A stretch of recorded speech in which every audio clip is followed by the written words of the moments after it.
বাংলাদেশে এর আগেও একবার স্বৈরাচারের কবলে পড়েছিলেন, সেটা শেখ হাসিনার বাবা, পৃথিবীর একমাত্র লিখিত স্বৈরাচার, যে আইন করে সকল রাজনৈতিক দল নিষিদ্ধ করেছিল এবং বাকশাল কায়েম করেছিল, বাক স্বাধীনতা হনন করার জন্য পত্রিকা বন্ধ করেছিল। তার ফসল 21 বছর তারা বাংলার মাটিতে কোনো কার্যক্রম চালাইতে পারে নাই এবং ক্ষমতায় আসতে পারে নাই। এখন যেই 10,000 মানুষের প্রাণের বিনিময়ে আজকে আমরা এই 17 বছর পরে আমাদের এই গণতন্ত্র মুক্ত হয়েছে, ইনশাল্লাহ আগামী 100 বছর এই স্বৈরাচার পতিত, এই স্বৈরাচার ফিরে আসবে না। কিন্তু আমাদের একটা বিষয় এখন খেয়াল রাখতে হবে, আমরা নির্বাচনের জন্য, ভোটের জন্য আন্দোলন করেছি, গণতন্ত্র মুক্তির জন্য আন্দোলন করেছি। বর্তমান যে অন্তর্বর্তীকালীন সরকার, তাদের দায়িত্ব দ্রুততম সময়ের মধ্যে যৌক্তিক একটা সময় সংস্কার সম্পন্ন করে নির্বাচন দিয়ে দেওয়া।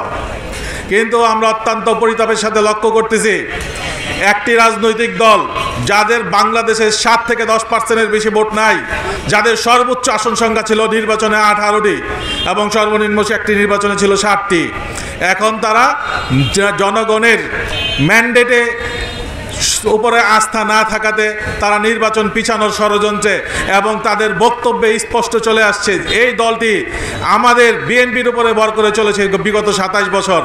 এখন তারা নাম বলবো না, এখন তারা চাচ্ছে নির্বাচন পিছানো হোক। তারা বিভিন্ন ধরনের টালবাহানার কথা, ভারতের বন্ধুত্ব, আওয়ামী লীগকে মাফ করে দেওয়ার কথা বলছে। আপনারা সতর্ক থাকবেন। আমরা আন্দোলন করেছি ভোটের অধিকার ফেরার জন্য, দ্রুত আমরা ভোট চাই।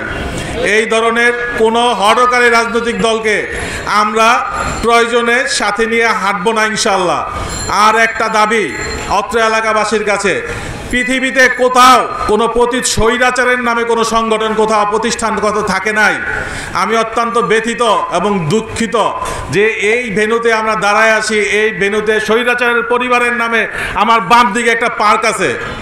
আপনাদের মাধ্যমে আমি দাবি রাখি, এই মঞ্চ থেকে দাবি রাখি, নারায়ণগঞ্জ সিটি কর্পোরেশনের দায়িত্বপ্রাপ্ত প্রশাসকের কাছে অনতিবিলম্বে আনুষ্ঠানিকভাবে এই পার্ক থেকে পতিত স্বৈরাচারের পরিবারের সদস্যের নাম সরায়া এখানে হয় নারায়ণগঞ্জের কোনো মানুষ অথবা নারায়ণগঞ্জ সিটি পার্কের নামে নামকরণ করা হোক।